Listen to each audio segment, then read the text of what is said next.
भारत की राजनीति में नेताओं की भीड़ तो बहुत है, लेकिन कोई कोई शख्स ऐसा होता है जो बिना चुनाव लड़े ही राजनीति की पूरी दिशा बदल देता है। वो ना तो बड़े बड़े भाषण देता है, ना ही मंच से नारे लगाता है, फिर भी उसकी एक चाल, एक रणनीति पूरी सरकार की किस्मत पलट देती है। जी हां, हम बात कर रहे हैं प्रशांत किशोर की, जिन्हें लोग आज चुनावी चाणक्य, रणनीति गुरु और पॉलिटिकल जेम्स बॉन्ड तक कहने लगे हैं। लेकिन क्या आप जानते हैं कि यह आदमी कौन है, कहां से आया, कैसे अचानक से देश की सबसे बड़ी पार्टियों का सबसे भरोसेमंद रणनीतिकार बन गया, और अब क्यों वो खुद बिहार से जन सुराज का नारा देकर राजनीति में कदम रख रहा है?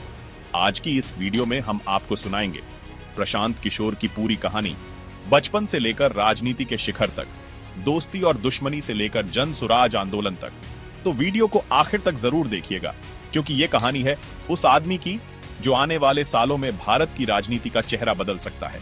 मुझे किसी बहुत बड़े नेता ने कहा कि प्रशांत जी, आप बिहार में बहुत अच्छा कर रहे हैं, एक चीज सीख लीजिए, थोड़ा मुस्कुराते रहिए। नेताओं को मुस्कुराना पड़ता है। मैंने कहा, भाई अगर मैं कोशिश भी करूं तो जिस तरह की मिजरी, जिस तरह की प्रॉब्लम मैं अपने अराउंड देखता हूं, उसके सामने आप मुस्कुरा रहे हैं तो मुझे वो बड़ा फेकरी लगता है। मैं चाहूं तो भी मैं मुस्कुरा नहीं सकता हूं।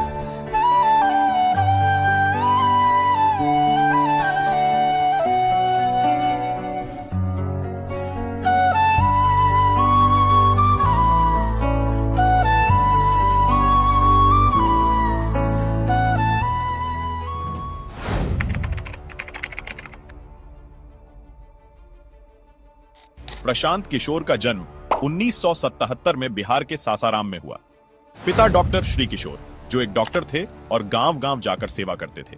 परिवार सामान्य था, लेकिन पढ़ाई लिखाई और संस्कारों से भरपूर। मां चाहती थी कि बेटा IAS बने, लेकिन किस्मत ने कुछ और ही लिखा था। बचपन से ही किशोर को समाज और राजनीति में दिलचस्पी थी। स्कूल कॉलेज में वह बहस और चर्चाओं में आगे रहते थे। किशोर ने इंजीनियरिंग की पढ़ाई की और उसके बाद सार्वजनिक स्वास्थ्य, पब्लिक हेल्थ के क्षेत्र में काम किया। उन्होंने संयुक्त राष्ट्र UNO और वर्ल्ड हेल्थ ऑर्गेनाइजेशन WHO जैसे संस्थानों के साथ काम किया। इस दौरान उन्हें दुनिया घूमने का मौका मिला, लेकिन दिल में हमेशा एक टीस रही कि भारत को बदलना है। कहानी में असली मोड़ आता है 2011-12 में। उस समय गुजरात के मुख्यमंत्री थे नरेंद्र मोदी। मोदी PM बनने की तैयारी कर रहे थे, लेकिन राष्ट्रीय स्तर पर उनकी छवि सिर्फ गुजरात तक सीमित थी। इसी दौरान प्रशांत किशोर गुजरात सरकार की पब्लिक हेल्थ कैंपेन पर काम करने पहुंचे। यहीं उनकी मुलाकात हुई नरेंद्र मोदी से। प्रशांत किशोर ने मोदी को सलाह दी कि अगर वे प्रधानमंत्री बनना चाहते हैं तो उन्हें अपनी छवि को राष्ट्रीय स्तर पर मजबूत करना होगा। और फिर शुरू हुआ एक नया खेल, IPAC, Indian political action committee का जन्म। 2014 में मोदी ने देश भर में जो चाय पे चर्चा, 3D hologram rally, social media campaign और अब की बार मोदी सरकार का नारा दिया, उसके पीछे दिमाग था प्रशांत किशोर का। भारत के भाग्य विधाता, मतदाता भाइयों एवं बहनों, आप सबको नरेंद्र मोदी के नमस्कार। आपका वोट सिर्फ किसी को पराजित करने के लिए नहीं है, आपका वोट भारत के भाग्य को बदलने के लिए है। लोकतंत्र की मांग है, हम जाति बिरादरी से ऊपर उठे, संप्रदायवाद से ऊपर उठे, सबका साथ सबका विकास। और मैं कहता हूं, आपने शासक बहुत देख लिए, एक बार एक सेवक को आजमा करके देखिए। मैं आज हिंदुस्तान के हर गली मोहल्ले में हर मतदाता से मैं खुद के लिए वोट मांगने आया हूं कि आप कमल के निशान पर बटन दबाइए। आपका वोट सीधा सीधा मुझे मिलने वाला है और मैं आपको भरोसा देने आया हूं कि मैं आपके सपनों को पूरा करने में कोई कसर नहीं छोड़ूंगा। फिर एक बार आपको मैं मतदान करने के लिए प्रार्थना करता हूं। लोकतंत्र विजयी हो, भारत विजयी हो, भारत माता की जय। अब की बार मोदी सरकार।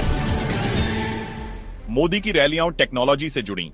लोगों को ऐसा लगा जैसे चुनाव सिर्फ नेता नहीं बल्कि पूरा देश लड़ रहा है। नतीजा, बीजेपी ने ऐतिहासिक जीत हासिल की, 282 सीटें। स्पष्ट रूप से भारतीय जनता पार्टी की तरफ में और श्रीमान मोदी जी की तरफ में ये जनता का फैसला है। आने वाले दिनों में भारतीय जनता पार्टी इस फैसले को विनम्रतापूर्वक स्वीकार करते हुए सभी आकांक्षाओं के अनुरूप सरकार देने का एक सकारात्मक प्रयास करेगी। इस जीत के बाद प्रशांत किशोर का नाम देश भर में गूंजने लगा। उन्हें लोग कहने लगे चुनावी चाणक्य।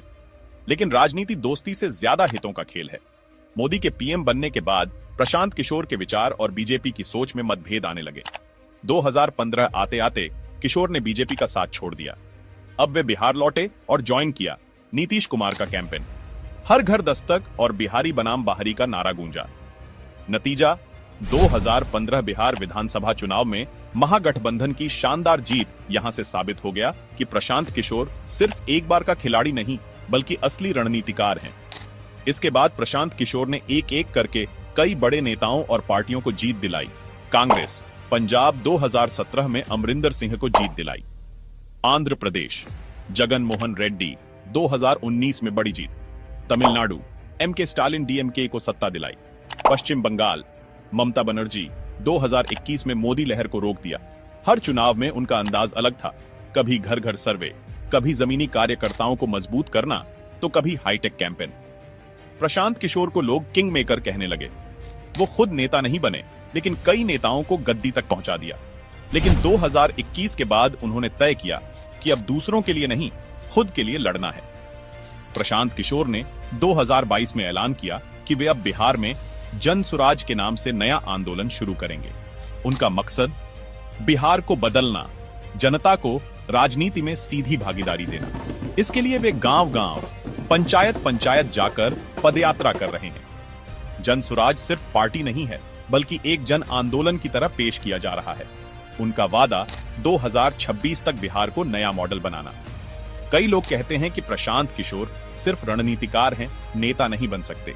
कुछ आलोचक कहते हैं कि वे हर जगह कामयाब नहीं हुए, जैसे यूपी में कांग्रेस और अखिलेश की जोड़ी को जीत नहीं दिला पाए।